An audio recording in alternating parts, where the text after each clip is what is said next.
It's official, y'all.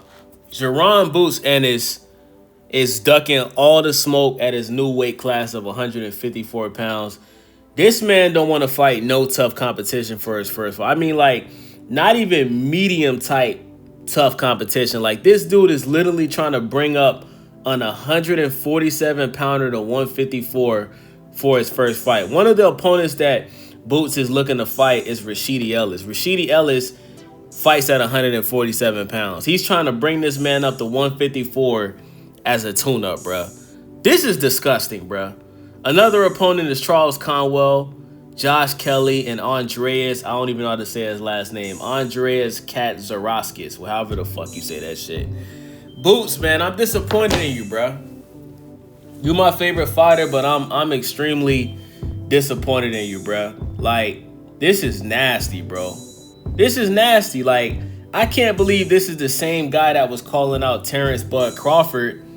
You know what I'm saying? Now all of a sudden you moving up to 154 and you don't want to fight nobody. Y'all know what's crazy? Like, if you look at Jaron Boots Ennis' Instagram, the dude looks like a tank right now, bro. Like, he looked like he should have moved up 3 years ago, right? Like, it obviously was the best choice to move up to 154, but why is Boots so afraid to fight somebody that's a decent fighter? Like, I just don't understand. Like, you know, why not fight Brian Mendoza? Why not fight Serhii Bohachuk, right? Like, I think Serhii Bohachuk beat Virgil Ortiz Jr. Why not fight Serhii Bohachuk? I think that'll be the perfect opponent for Jaron Boots Ennis. But you trying to fight dudes that are clearly, you know, not at that top level, not even at the medium level. They like at the lower level. Like, you trying to fight dudes at the bottom of the weight class, bro.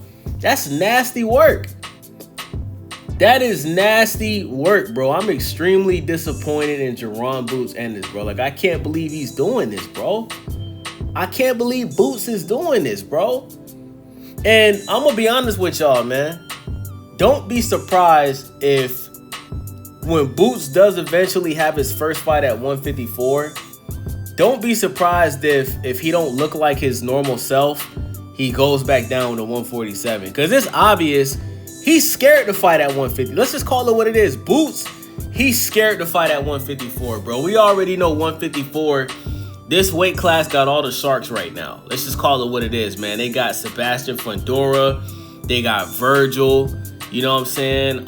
Who else is at 154, y'all? Who else? Jesus Ramos. Carlos Adames is at 154.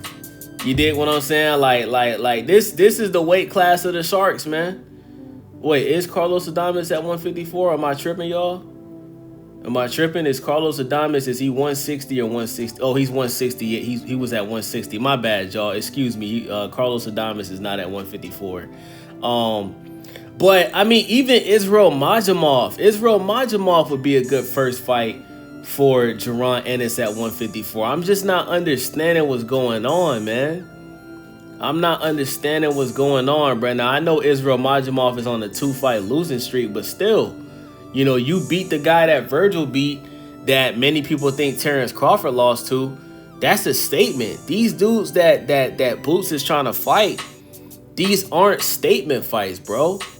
You know? Now, I did hear Eddie Hearn say that Bakram turned down a fight with Boots, but I don't believe that. I just don't believe it, bro. Because remember, Bakram knocked out Tim Tszyu. You know what I'm saying? This dude is like the boogeyman at 154. I don't think this guy ducked Boots, man. I think Eddie Hearn probably sent Bakram a low ball offer, just like they did Josh Kelly, and they turned it down because they weren't trying to pay the guy, bro. You know, they probably weren't trying to pay him, you know, a decent amount of money, so that's probably why he turned it down, man. But I ain't gonna lie, man. Like, it's crazy how, you know, we've heard Boots be compared to Roy Jones, bro. Man, Roy Jones went all the way up to heavyweight, man. It was knocking dudes out, bro. Boots is out here, like, trying to fight cab drivers and shit, bro. No disrespect to the boxers out there, but, you know, Boots is supposed to be, you know, an elite fighter, and I'm not liking the energy, bro. I am not liking the energy at all that is going on with Boots, bro. Like, this is scary energy, bro. This is a man that seems scared. This is a man that seems to not believe in himself. This is a man that seems to not be confident in his skills, bro. That's what it's looking like to me. I don't get it. Like, you move up to 154 and you say that this is where the Sharks is at and you gonna fight all the top tier dudes, and then when it's time to do it, you get in cold feet, bro. I don't like that, bro. I don't like that. And you know why? You know why I think Boots is so scared to fight somebody that's even close to being dangerous? Because one thing we know about Boots is he gets hit a lot, bro. And I don't think he's confident in how he's going to react when he gets hit clean by a person that's at 154. You know, we know Boots can take punches at 147. We seen in a fight with Karen, right? We seen in a fight with Karen. We seen in his most recent fight with Ennis that when Boots was at 147, he was taking those punches clean from dudes and it wasn't affecting him. He wasn't getting dropped.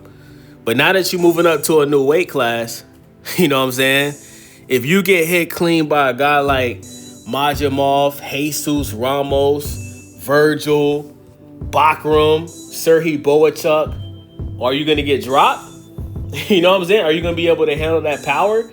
And I think that's why Boots and his team are so cautious about who he fights first, because they want to see if he's going to be able to handle that power at that new weight class. You understand what I'm saying? I don't think Boots should have re-signed with Eddie Hearn, bro. It's clear as day that Eddie Hearn he's overprotecting this guy, bro. Like, Eddie Hearn is kind of doing the same thing that he was doing with Anthony Joshua. Remember when everybody wanted to see Deontay Wilder versus Anthony Joshua when both of the guys were still undefeated, and Eddie Hearn like purposefully went out of his way to not make that fight happen? It seems like that's what he's doing with Boots. Like, he's looking at Boots as like his new meal ticket, and he's doing everything to protect Boots. But it's like, bruh, like, you don't want to overprotect your fighter to the point where now everybody's looking at this guy like he's scared. Because this ain't the right energy if you plan on fighting a guy like Virgil, bro. You know, like whenever Boots has his first fight at 154, if he doesn't put on like a masterclass performance and just completely dominate, bro, if your second fight at 154 is against Virgil next year, which that's what the plan seems to be. It seems like Boots is going to take a tune-up and then he's going to jump right in with Virgil Ortiz Jr. Bruh, this ain't how you do that, bruh. His first fight has to be against somebody that has been in there with guys that's elite. You know, it has to be either Serhii Boachuk. I would even say Keith Thurman. Like, why doesn't Boots fight Keith Thurman, bro? Keith Thurman had his tune-up fight against Brock Jarvis in Australia. He knocked Brock Jarvis out.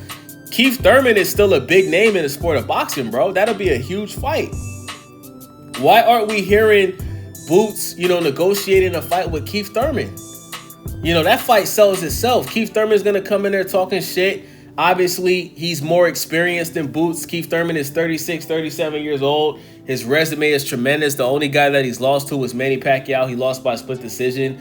If you want to have a tune-up fight, fight Keith Thurman.